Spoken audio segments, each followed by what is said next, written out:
Am fost consilier în Consiliul Sătesc Pietrosu o perioadă de timp și nu am știut multe lucruri care am aflat la seminarele de instruire care au fost la ERI.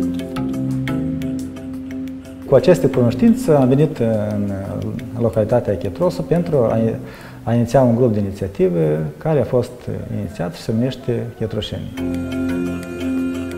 M-a surprins faptul că multe probleme erau deja incluse în planul de dezvoltare a satului, de care cetățenii nu știau. De exemplu, construcția trotuarelor, care au semnalat-o și Sătenii era deja introdusă în plan. De 11 ani eu nu am văzut niciodată ca domn primar să facă audiere publică, ceva ce nu s-a realizat la nivel de comunitate. După ce deja noi am organizat această audiere publică, deci cetățenii au spus că noi ne dorim cât mai des astfel de audieri. Avem încredere totală în APL-ul din satul Gribova, dar ne asigurăm ca să nu le scape ceva. După ce am revenit de la sesiunile de formare cu echipa IRI, revenind acasă în satul Zgurița, deci deja am făcut formări pentru cetățenii, pentru grupul de inițiativă din satul Zgurița.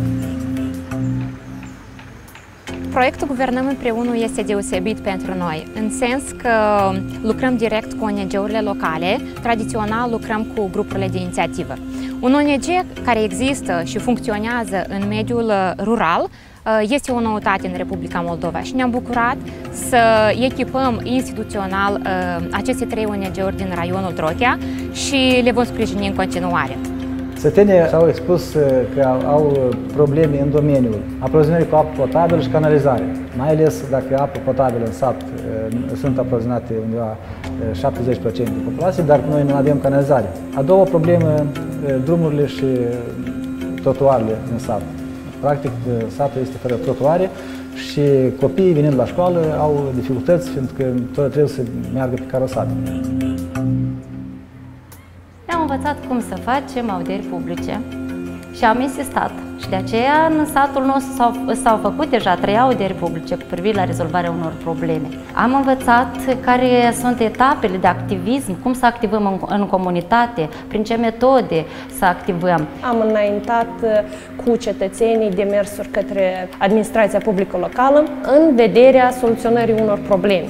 Prima este aprovizionarea cu apă potabilă, pentru că era foarte greu și Consiliul Local, deci a alocat bani pentru aprovizionarea parțială a cetățenilor cu apă potabilă. Toate demersurile, nu demersurile, dar procesele verbale care sunt înaintate primăriei, ăsta e un imbold,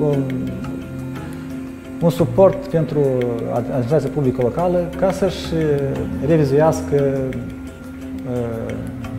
planul de activități. În urma programului Guvernăm Împreună pot afirma că avem unele rezultate și anume, în primul rând, vocea poporului este auzită sau vocea comunității.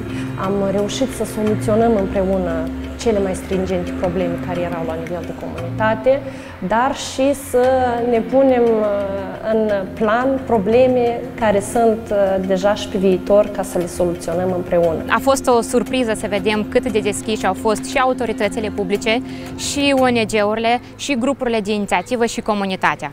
Și asta ne-a întărit și ne-a dat mari speranțe pentru a continua implementarea și altor proiecte în mediul rural.